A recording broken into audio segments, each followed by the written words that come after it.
이종석 증인에게 묻겠습니다. 이 사건 수사협 사건의 실체는 해병 임성근 사단장의 구명 로비에 노란한 용산 게이트라고 생각합니다. 지금까지 드러난 증거와 정황만 보더라도 윤석열 대통령 본인이 직접 마치 특수부 검사처럼 국가기관을 진두지휘해가지고 수사 기록을 회수하고 임성근 사단장의 면책을 준 그런 사건이 명백하다는 게 지금 드러나고 있습니다. 국민 앞에 부끄럽다고 느끼지 않습니까? 제가 지시한 것은 짧게 말씀해 주세요. 부끄럽다고 느끼지 않습니까? 이 사건을 처리하는 과정에서 그렇게 법을 어겼거나 표현이 잘못된 부분은 있지만은 거짓말을 했다거나 부끄럽다고 이런 것은 없습니다. 부끄럽다고 느낍니까? 안 느낍니까? 제가 말씀을 드리겠습니다. 그러나 그렇지만은 이러한 사태가 계속되고 있다는 차원에서 국민들께 송구하다는 말씀을 드린 겁니다. 그러나 그것은 법적인 문제하고는 별개의 문제입니다. 타임라인 좀 띄워주십시오. 저걸 보면서 물어보겠습니다. 10시 30분에 8월 2일 날 10시 30분에 해병대 수사단에서 경북경찰청에 사건 기록 이송을 시작을 했고, 그리고 11시 13분에 해병대 사령관이 이종섭 당시 장관에게 그걸 보고를 했습니다. 그리고 11시 45분에 조태용 국가안보실 실장이 증인에게 문자를 보내고 11시 49분에 조태용 국가안보실 실장이 증인에게 통화를 합니다. 증인, 김기환 해병대 사령관으로부터 수사기록 이첩이 시작됐다는 보고를 받고 대통령에게 보고했습니까? 제가 따로 보고한 거 없습니다. 대통령실에 보고했습니까? 한 거 없습니다. 그러면 조태용 국가안보실장 이 증인에게 문자 보내고 통화한 내용은 뭐죠? 제가 저 내용을 구체적으로 기억은 사실상 하기 어렵습니다.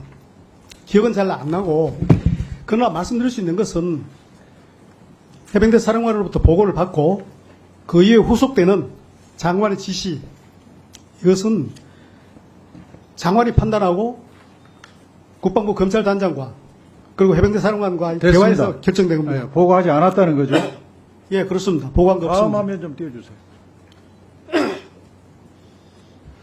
자, 이 화면을 보면 용산의 대통령실이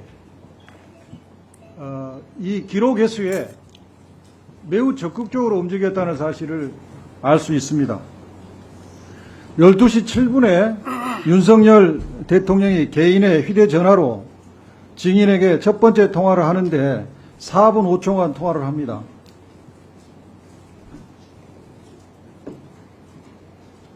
그리고 국가안보실에 임기훈 국방비서관이 이시온 대통령 공직기강 비서관하고 통화를 합니다. 또 임기훈 국방비서관이 두 번째로 이시온 공직기강 비서관하고 통화를 하고 또다시 한 번 더 통화를 합니다. 근데 이 사이에 어떤 일이 있었냐면 임기훈 국방비서관이 이시온 공직비서관하고 통화한 다음에 공직비서관실의 백모 행정관이 국수본의 이 과장하고 연락을 하고 이 연락을 받은 국수본에서 경북경찰청의 노기호 수사부장에게 국방부가 사건 기록 회수를 원한다고 알려줍니다. 이것은 대통령의 지시를 받아서 대통령실의 국방비서관과 이시온 공직비서관이 움직여서 경북지방경찰청에 수사 기록 지시를 내렸다 이렇게 볼 수밖에 없는 정황과 증거인데 임기훈 국방비서관, 임기훈 증인 대답해 보세요. 맞지요? 동의하지 않습니다. 동의하지 않아요? 예, 내가 지금 의견을 물었습니까? 팩트가 뭐냐 이거예요. 맞지 않습니다. 그럼 뭐였죠? 이 통화는 뭐였어요? 임기훈 비서관이, 임기훈 증인이 이시윤 증인한테 3번이나 전화 통화해서 얘기한 내용은 뭐였습니까? 기억나지 않습니다. 기억나지 않아요? 예, 이시윤 증인은 대답해 보세요.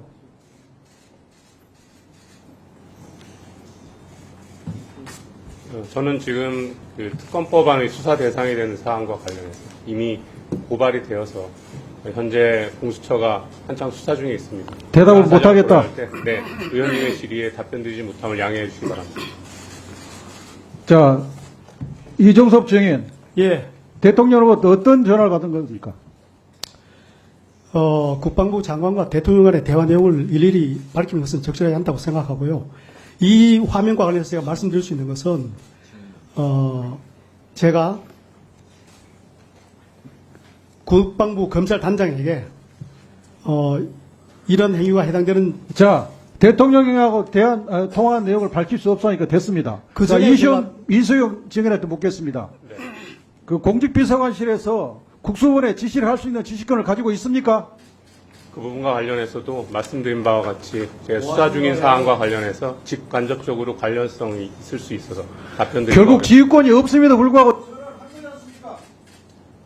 마찬가지로 답변드리기 어려움을 양해해 주시기 바랍니다.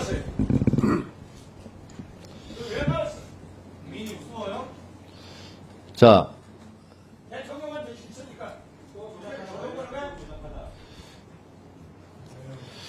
임기훈 증인, 이시원 증인 두 분 발언 때 쓰세요.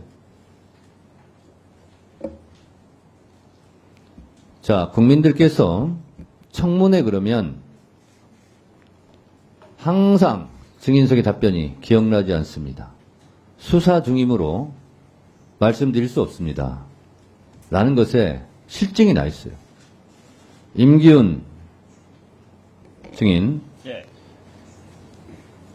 아라비아 숫자를 물어보는 겁니다. 본인 의견을 물어보니까. 팩트를 물어보는 거예요.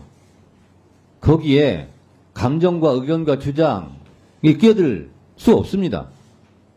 예를 들면 이렇게 통화 몇 회 했는지 몇 회가 맞느냐 동의하지 않습니다. 이런 답변이 있어요. 본인 핸드폰을 가지고 있어요? 가지고 있습니다. 본인 핸드폰 맞아요? 맞습니다. 왜 맞습니다 답변합니까? 본인 핸드폰 맞아요 그러면 동의하지 않습니다. 이렇게 답변해야지. 그런 불성실한 답변 태도 국회를 모독하는 거예요. 이시원 증인, 제가 모두 발언을 분명히 경고하고 지적했죠. 수사상 말씀드릴 수 없습니다. 말을 하지 마시라고. 그건 법의 테두리 안에 있지 않다고. 지금 위원장 말을 무시하는 겁니까? 그렇지 않습니다. 왜 그렇게 말해요? 그 종래의 다양한 절차에서 앞으로 진술 증언 거부권이나 증언 거부권이 폭넓게 인정되어 온 것으로 알고 있습니다. 자, 두 증인 앞으로 의원님들의 질의에 동의하지 않습니다. 수사상 말할 수 없습니다. 라고 앞으로 계속 말씀하실 예정입니까 아닙니까? 저는 질의에 따라서 그 수사와 관계된 사항에 대해서는 답변드리기 어렵다는 임기훈 증인, 드릴 수밖에 없습니다. 앞으로 숫자를 말하는데도 감정을 실어서 의견을 실어서 동의하지 않습니다. 라는 식으로 답변하겠습니까 안 하겠습니까? 질의에 따라서 판단하겠습니다. 자, 위원장으로서 말씀드립니다. 두 분에 대해서는 질의에 따라서 판단한다고 지금 임기훈 측은 얘기했죠? 예, 답변에 따라 위원장이 퇴거 명령을 하도록 하겠습니다. 주의하시기 바랍니다. 그냥 집으로 가라 그러면 본인들 좋은 일이기 때문에 10분, 20분, 30분 단위로 퇴거 명령을 할 테니 밖에 나가서 성찰하고 오시라는 뜻에서 퇴거 명령을 하겠다는 겁니다. 이 또한 국회법 49조에 있는 위원장 권한이라는 것을 미리 고지합니다. 아시겠습니까? 답변에 따라 위원장이 판단하겠습니다. 들어가 주세요.